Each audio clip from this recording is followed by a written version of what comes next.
Здравейте! В това видео ще ви покажа как да засадим лоза с гол корен или как се засажда лоза с собствен корен. Използват се и двете понятия. Ще ви покажа как да подготвим лозите преди засаждане, на какво разстояние една от друга се засаждат лозите, колко често се поливат младите лози и изобщо какви грижи се полагат за младите лози след засаждането. Видеото ще бъде интересно. Приятно гледане!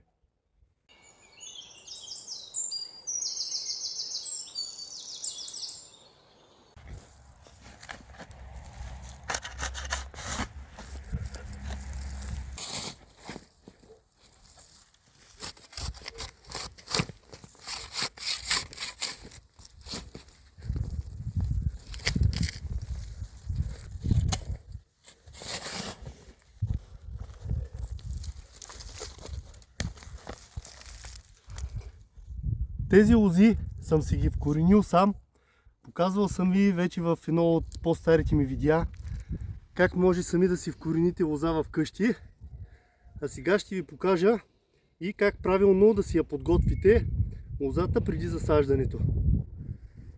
Когато сами сте си вкоренили младите лозички по някои от методите, които съм ви показал в предишните ми видеа, стремете се да ги извадите с възможно най-добър и най-здрав корен, без да ги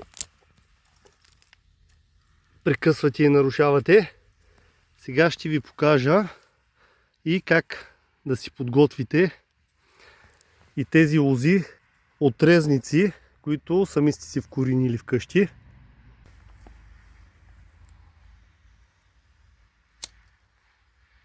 И запазваме само две пъпки.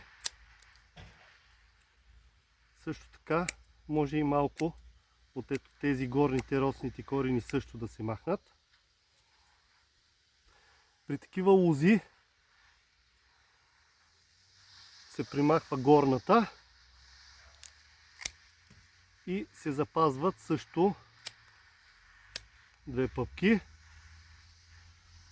Тук имаме много големи стари корени. И махаме тези росните. Ето я. И третата.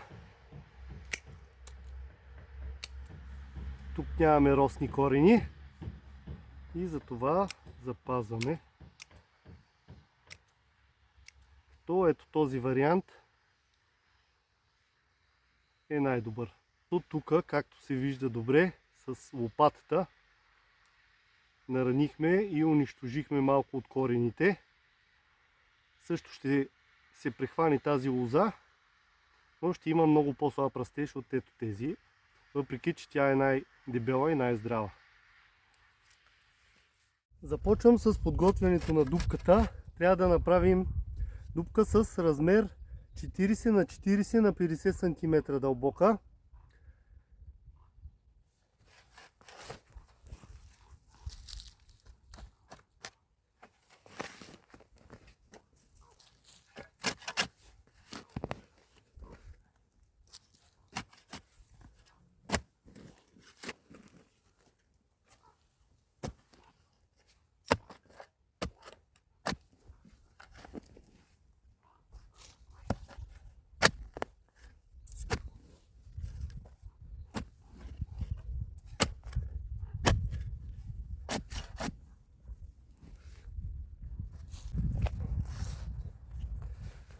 Доста често ме питате с какво се турят младите лози след засаждането. В книгите по лозарство е записано, че в младите лози не се турят след засаждането през първите години, защото в почвата има достатъчно количество от хранителни вещества. Но когато съдите лоза в старо лозе, както е в моя случай, старите лози са отнели голямо количество от хранителните вещества. Кореновата система им е доста по-развита от тази на младата лоза. И затова, когато засаждам такива лози, аз извършвам така нареченото преди посадъчно наторяване. А как се прави то? С добре разложен оборски тор поставя се на дъното на дупката.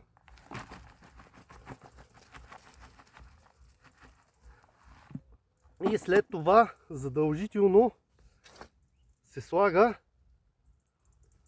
минимум 5 см почва над него, за да може корените на младата лоза да не попадат директно върху оборския тор, а първо да се прихванат и след това да започнат да консумират от хранителните вещества на тора.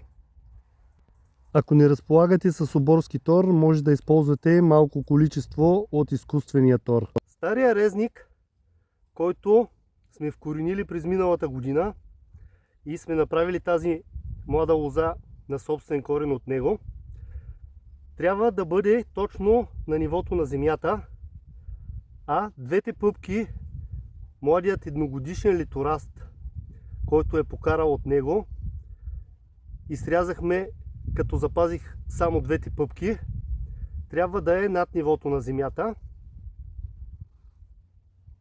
След това маркираме с колче точно къде засаждаме младата лоза.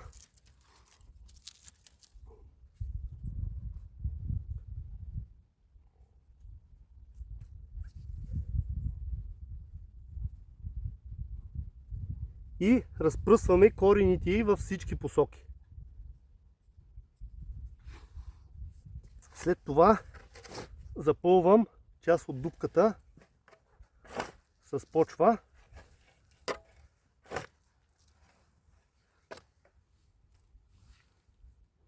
Така. И поставям от препарата за почвени вредители.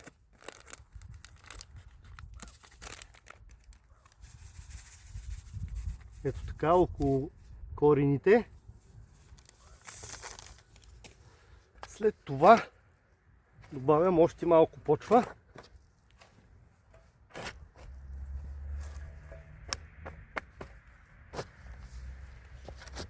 И затъпвам.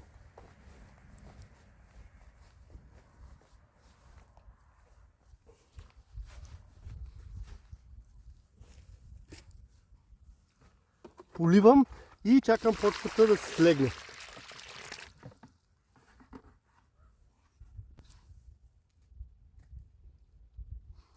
Ето за това колче после ще привързваме и двата млади литораста, които покарват от двете пъпки. Но за това по-нататък във видеото. Когато засаждаме присадена лоза с парафин, принципът е почти същия. Разбира се, има и няколко особености. Ако желаете да направя отделно видео за засаждане на лоза с парафин от тези присадените лози, които се продават от разсадниците, напишете ми отдолу в коментарите. Водата почти попи и почвата се слегна. Сега ще привържа лозата внимателно за колчето. Ето така. Запълвам догоре с почва.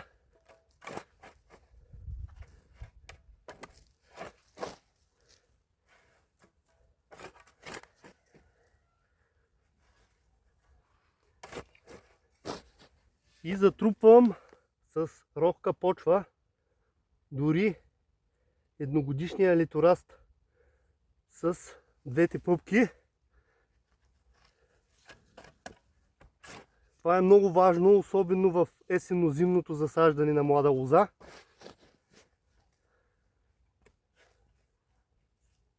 След малко във видеото ще ви покажа и защо. Но забравих нещо. Преди да го покрием, отново слагам от препарата за почвени вредители, защото много често те нагризват младите литорасти още под земята, преди да са покарали. По този начин препарата ги защитава. Тази купчина от почва върху младата лоза ще я защитава от изсъхване, защото поддържа влажността в почвата. Ще я предпази от студовете, ще забави до известна степен и развитието на младите литорасти през пролетта, но най-вече ще ги опази от пролетните слани. След малко във видеото ще видите и разликата. При доста твърди почви, след пролетните дъждове, купчинките стават доста корави и трябва да ги разрокваме. Задължително пазим и младите литорасти. А когато опасността от слани премине, примахваме изцяло купчинката.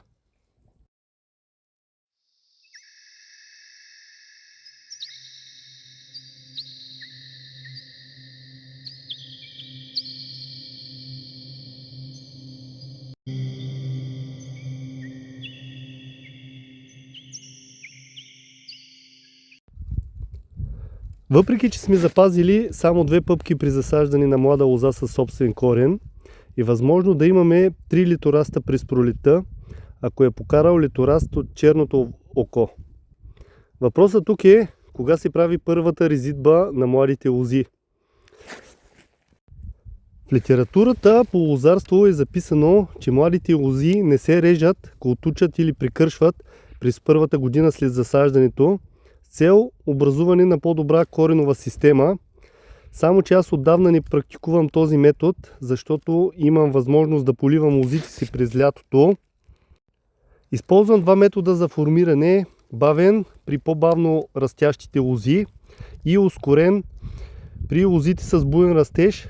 При ускорения метод имам реколта от грозде още през втората година. При първия запазвам само двата най-добре развиващи се литорасти, а при ускорения запазвам само единият най-буйния литораст. И ако желаете да видите точно как се прави, ще ви поставя плейлиста с видеята в финалните екрани на това видео. Най-важното нещо при бързия метод за отглеждане и формиране на млада лоза е поливането. И ако вие нямате възможност да поливате младите лози всяка седмица през лятото, по-добре използвайте традиционния метод за формиране, описан в книгите по лозарство, в който младите лози през пролета на втората година след засаждането се режат на 2 пъпки до земята. Друга страна, честото поливане предразполага лозата към образуването на росни корени, които ще окажат неблагоприятен ефект върху бъдещото развитие на лозата. Затова тия росни корени трябва да ги примахнем. Правят се 2 такива почиствания на росните корени. Първото е през месец май, при появата на първите мустаци, и второто почистване е в края на месец август.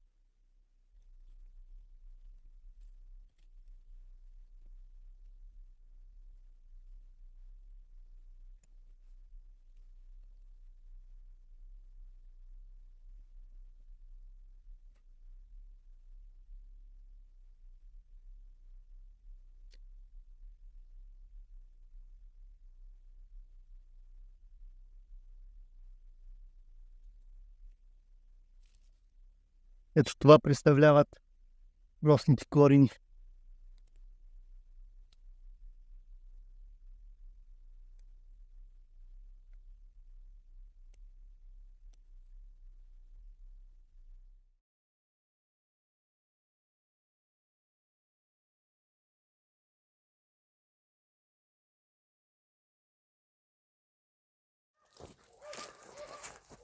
На какво разстояние една от друга се засаждат лозите, или казано по друг начин, какво трябва да бъде разстоянието между лозите в лозито?